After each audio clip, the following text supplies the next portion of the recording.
হাই friends, আজি ৰাতিপুৱা 6টা বজাতে ভাত বনাবলৈ লাগি গৈছোঁ। একদম কি কাৰণে ইমান সোনকালে ভাত বনাইছোঁ গম পাব পিছত লাহে লাহে। আৰু এইফালে ছোৱালী শুই আছে, সেইকাৰণে জলদি কৰিছোঁ। ঘৰৰ কামকেইটা কৰি ছোৱালী শুই থাকোঁতেই গা ধুই আহিছোঁ। মানে মানুহজন এফালে যাব, সেইকাৰণে ৰাতিপুৱাই সোনকালে উঠি ভাত বনাই ল'ৰালৈকে কামকেইটা কৰি লৈছোঁ। মানে আমাৰ কি হয়, আগতে আমাৰ মায়ে কয় যে কোনোবা ক'ৰবাত গ'লে মানে ঘৰ চৰ নুমুচে মানে যোৱাৰ পিছত, সেইকাৰণে তাৰ আগতেই চব কাম কৰি লৈছোঁ। দেউতাকে তাইক জগাই আছে যাবৰ সময়ত, তাই চাওকচোন নুঠে, মানে তাই একদম টোপনিতে বাই ক'ব, তেওঁ নুঠে, মানে ইমান জগাই আছে নুঠে, তাই টোপনিতে বাই দিছে। আৰু তাৰপৰা দেউতাকে নহয় সদায় ক'ৰবাত যাবৰ সময়ত তাইক সেৱা কৰি যায় ভৰিত, সেইকাৰণে আজিও এনেকেই তাই যিহেতু শুই আছে সেইকাৰণে এনেকেই কৰি গৈছে। আৰু তাৰপিছত তেওঁক পঠাই মেলি ল'লোঁ। লোৱাৰ পিছত আৰু মই ভিডিঅ' নকৰিলোঁ, অকণমান ৰেষ্ট কৰিলোঁ। আৰু ৰেষ্ট কৰাৰ পিছত অলপ দেৰিৰ পিছত তাইকো উঠালোঁ, উঠাই মেলি মুখ হাত ধুৱাই দিলোঁ। ধুৱাই মেলি দি কিবা এটা খাবলৈ দি তাইক টিভি চাবলৈ দি পেলাই মই তাইক ক'লোঁ কি খাবা, তাই ক'লে আলু ভাজি খাব বোলে, সেইকাৰণে আকৌ আলু ভাজিলোঁ তাইৰ কাৰণে।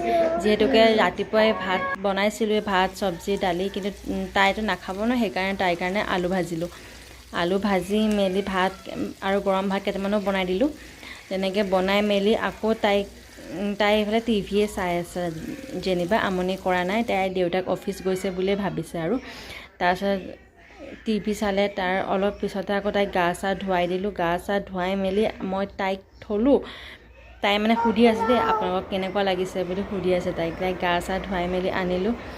আনাৰ পিছত একদম তাইক বহিবলৈ দি মই আকৌ কাপোৰ আনিবলৈ গ'লোঁ। ওপৰত কাপোৰ আছিলে, আজি মানে ইমান ৰ'দ ন, শুকাই গ'ল, মানে জলদিকৈ শুকালে। আৰু সেইকাৰণে আৰু বতৰটো পটককৈ মানে বৰষুণ আহি যায় যে, সেইকাৰণে বোলো মই কাপোৰকেইটা লৈ আহোঁ, সেইকাৰণে কাপোৰ আনিবলৈ গ'লোঁ। কাপোৰ আনিলোঁ, তেতিয়ালৈকে তাই মানে টিভি চাই আছে। তাই গম নাপায় যে মই কাপোৰ আনিবলৈ গ'লোঁ বুলি, তাই এনেকৈ টিভি চাই আছে। সেইকাৰণে মই ল'ৰালৈকে গৈছোঁ। তাৰপিছত তাইকো ভাত চাত খোৱালোঁ, খুৱাই মেলি আৰু আজি মই এনেকৈয়ে ভাত খালোঁ। এফালে কালিৰ পনীৰ চব্জি আছিলে, কবি ভাজি, আৰু তাইৰ কাৰণে বনোৱা আলু ভাজিও আছিলে। তেনেকৈয়ে খালোঁ আৰু দিনৰ সাজ এনেকৈয়ে খালোঁ। দালিও আছিলে, দালি খাব মন নগ'লে। আৰু মই এনেও দালি খাই বেয়াই পাওঁ, মানুহজনৰ কাৰণে বনাইছিলোঁ আৰু তেওঁ নাখালে। তাৰপিছতে মই নহয় জলকীয়াবোৰ এনেকৈ ঠাৰিটো গুচাই পেলাই এনেকৈ টেমা এটাত ভৰাই ৰাখোঁ। তেনেকৈ হ'লে মানে বহুত দিনলৈকে থাকে, জলকীয়াটো বেয়া নহয়, নহ'লে পচি যায়, বেয়া হৈ যায়।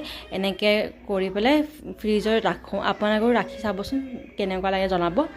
আহিলোঁ, বাই বাই।